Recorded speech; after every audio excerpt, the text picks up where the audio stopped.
President-elect Joe Biden met with a number of Republican and Democratic governors yesterday, and joining us now is someone who is part of that meeting, the Republican governor of Maryland, Larry Hogan. Thank you very much for being on the show. I know the state reported yesterday the highest new coronavirus cases ever, highest number.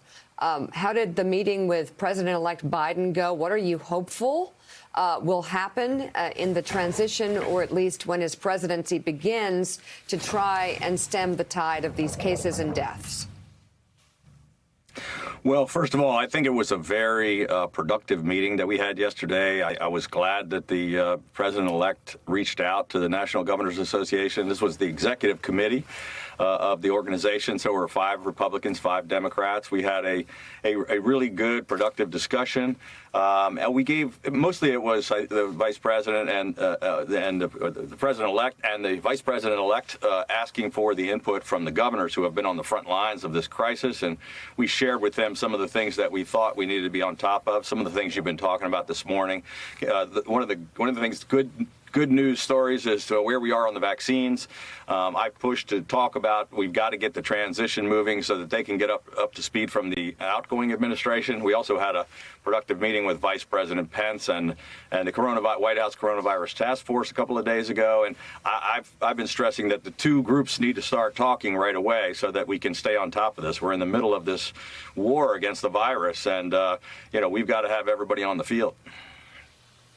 Someone who knows a tad bit about Maryland would be Michael Steele, and he's got the next question. Michael? Governor, it's so good to see you this morning. Morning, Michael. Good to see you, bro. The city of New York is closing schools. Other municipalities and governors around the country are reevaluating the situation in schools. Where are you, given the spiking that we're seeing in our region, the steps you've already taken to reduce occupancy in public spaces?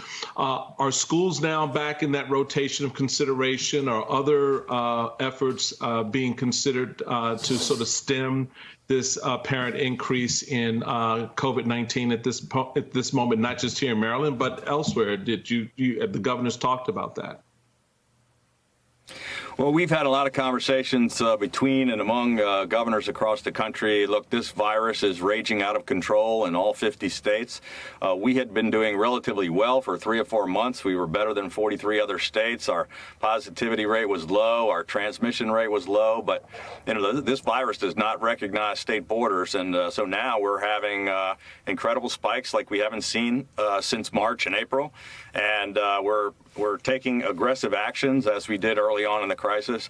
Our school systems in Maryland, duly elected local county school boards get to make the final determinations about what happens in their schools. And where we are, for the most part, is in hybrid learning, where some of the kids who need instruction, in-person instruction more, like special needs kids or people that don't have access to the internet, people that really need the hands-on interacting with teachers, they're coming back in a safe way with PPE and distancing and sanitation and just filtration systems and trying to keep them safe. But many of our kids are still schooling remotely, and different counties are making different decisions about that.